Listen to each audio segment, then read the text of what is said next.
Pernah nggak sih ngerasa kayak ada perang di dalam diri? Sebagian dari diri kita pengen satu hal, tapi bagian lainnya malah narik ke arah yang berlawanan. Hari ini, kita bakal kupas tuntas sebuah peta jiwa dari seorang filsuf besar, Al-Ghazali. Sebuah panduan yang luar biasa relevan untuk menavigasi medan pertempuran batin kita. Kita semua pasti pernah ngerasain ini kan? Tarik ulur ke berbagai arah. Pikiran kita bilang A, tapi keinginan kita teriak B. Nah, pertanyaan inilah yang jadi inti dari pemikiran Al-Ghazali. Oke, kita mulai dari bagian pertama. Al-Ghazali itu ngelihat kehidupan batin kita bukan sebagai sesuatu yang tenang dan damai, tapi justru sebagai medan pertempuran yang super dinamis, tempat berbagai kekuatan itu saling bersaing. Jadi bagi Al-Ghazali, jiwa itu bukan sesuatu yang statis. Bayangin aja jiwa itu kayak arena yang hidup, tempat konflik terjadi, tapi di situ juga harmoni bisa kita raih. Disinilah takdir spiritual kita sebagai manusia dipertaruhkan. Oke, sekarang mari kita selami lebih dalam. Siapa aja sih para pemain utama di medan perang batin ini? Al-Ghazali mengidentifikasi ada 4 kekuatan inti yang jadi komandan di dunia batin kita. Di puncak hierarki ada akal. Ini adalah kekuatan tertinggi kita, bagian rasional yang seharusnya jadi pemandu buat semua tindakan kita. Anggap aja dia ini sang raja atau CEO di dalam kerajaan diri kita. Berikutnya adalah syahwat atau hawa nafsu. Nah, penting banget nih, Al-Ghazali menekankan kalau ini tuh bukan sesuatu yang jahat dari sananya. Justru ini adalah mesin kita, yang ngasih kita energi untuk bertahan hidup dan bertindak. Masalahnya baru muncul kalau mesin ini jalan tanpa kendali. Lalu ada amarah. Coba deh, jangan langsung mikir ini negatif ya. Ini tuh kayak sistem keamanan internal kita. Sebuah kekuatan yang kita butuhkan untuk perlindungan, buat membela diri, dan buat negakin batasan. Tentu saja kalau dikelola dengan benar. Dan kekuatan keempat ini unik banget, keadilan. Ini bukan sekedar pemain lain di medan perang, tapi lebih kayak sistem operasinya. Keadilan adalah kondisi harmoni itu sendiri, di mana sang raja, yaitu akal, berhasil menyeimbangkan dan mengarahkan kekuatan syahwat dan amarah dengan sempurna. Jadi, gimana cara semua kekuatan ini berinteraksi? Nah, disinilah Al-Ghazali ngasih kita sebuah metafora yang, brilian banget dan bikin kita gampang paham. Jadi, bayangin diri Anda itu penunggang kuda, itu adalah akal Anda. Anda lagi nunggangin kuda yang liar, itu syahwat Anda. Sambil ngelatih anjing pemburu, yaitu amarah Anda. Keberhasilan perjalanan hidup Anda itu bergantung sepenuhnya sama kemampuan Anda sebagai penunggang untuk ngendaliin kuda dan anjing itu. Dan ini benar-benar ngegambarin 2 kemungkinan hasil akhirnya.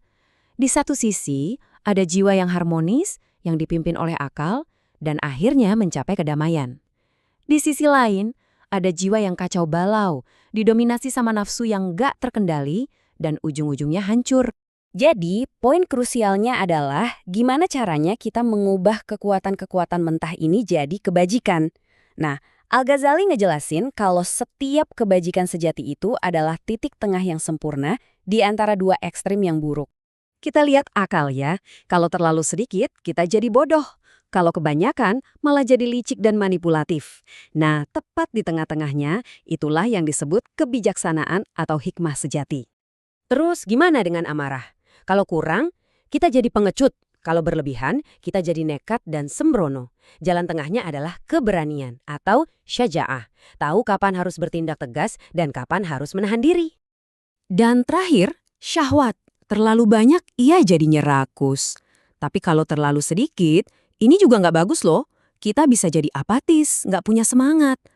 Keseimbangan yang sempurna inilah yang menghasilkan Eva, kemampuan menahan dan mengendalikan diri. Oke, kita udah punya petanya. Sekarang gimana caranya kita mencapai keseimbangan ini? Nah, enaknya Al-Ghazali itu nggak cuma ngasih teori. Dia juga ngasih kita rencana latihan yang praktis buat jiwa kita. Prosesnya itu ada 2 langkah.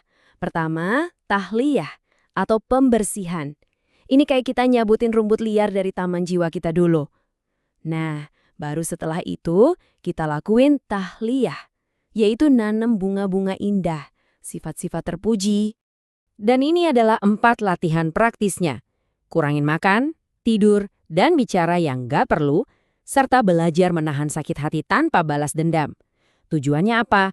Untuk melemahkan kekuasaan si kuda alias syahwat dan si anjing alias amarah. Supaya kendali si penunggang kuda, yaitu akal kita, jadi makin kuat.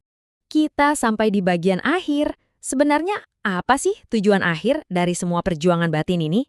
Al-Ghazali menyebutnya sebagai pencapaian kebahagiaan sejati.